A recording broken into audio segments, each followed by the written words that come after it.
Hello everyone, this is the Fantasy Football Professor here, coming to you with my first ever show that I'll be doing. We're going to be talking about draft strategy today, which is something very important. A lot of people don't come in with a good enough plan into the draft, or don't really know what they're going to do.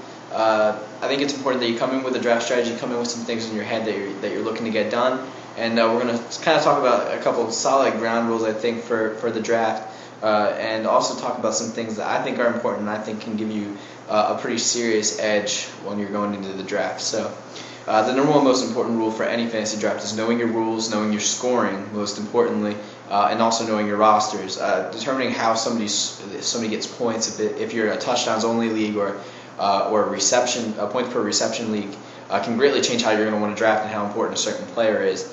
So knowing those things are really important going in. We all know typically there's 3 to 4 players that are unquestioned going to go off the board first, but after that is when things start, getting a little murky, not really knowing where guys are going to go.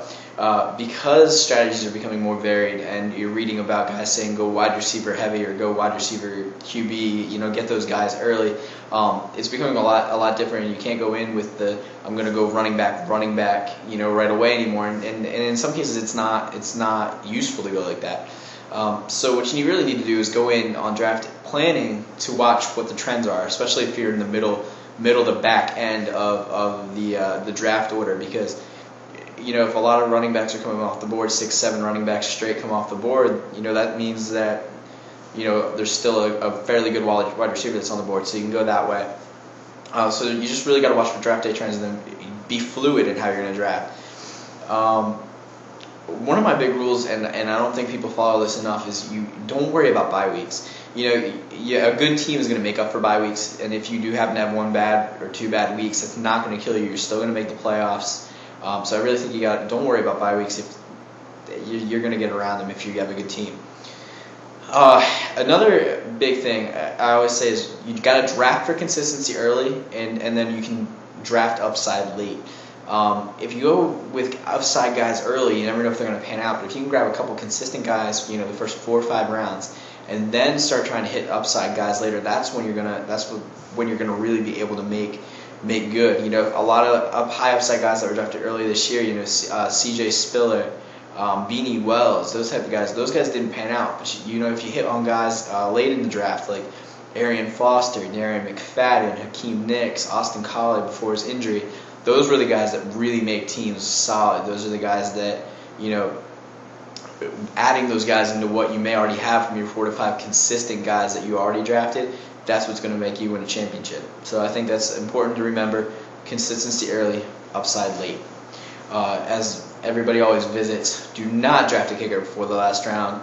It's really not worth it. And, defenses vary. I understand that, some people want to draft them a little earlier, but the top kicker to the worst kicker, the best defense to the worst defense, and not even to the worst, to the best kicker to the 12th kicker, and the best kicker or the best defense to the 12th defense, is only a difference of about 1 to 2 points a game.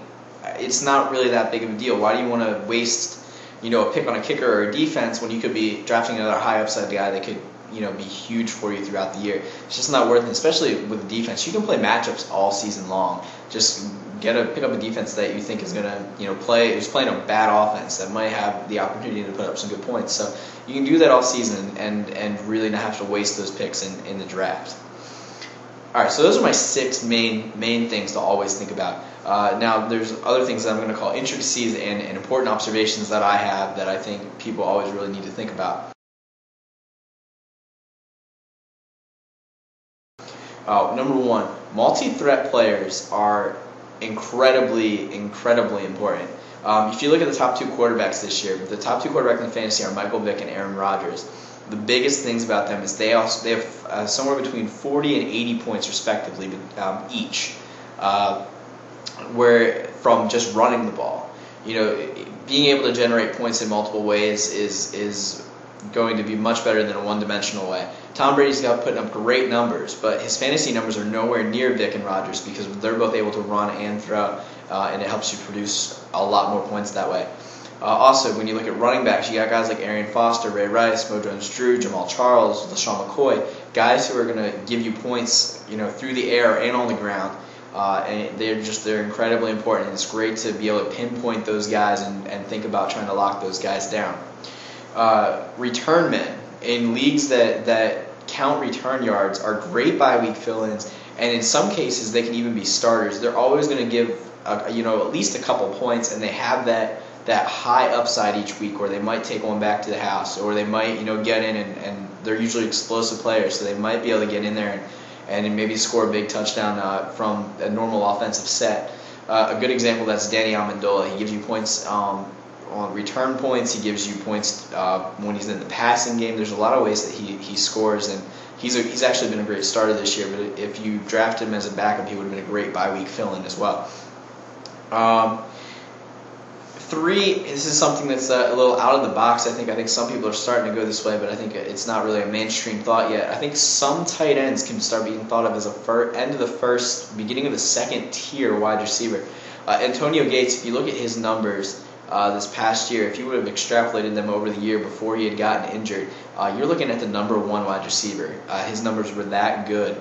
And he actually will be a huge guy if Vincent Jackson doesn't return next year. But if you get guys like Dallas Clark, Jermichael Finley, Vernon Davis, these are guys that are mixed in with the second tier. So the 10th to 20 wide receivers, their points are equivalent to those guys. So anywhere from 4th, 5th round, you can start drafting these guys, and I think that they'll be quite helpful to you.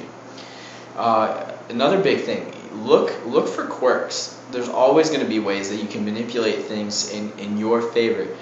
This year, 2 guys that were kind of like that are Ben Roethlisberger and Santonio Holmes. Both these guys were available late in the draft because they were suspended for 4 games.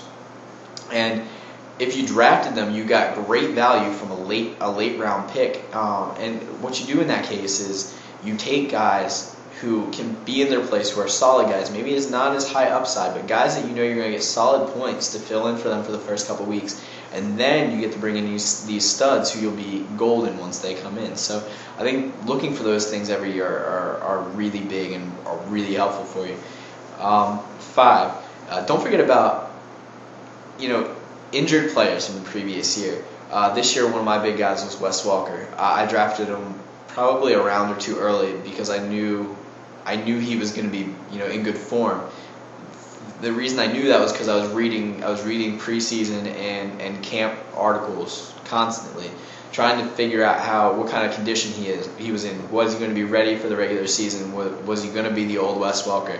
He's coming around a lot more now than he was, but he still put up pretty solid points throughout the year. So looking for guys like that.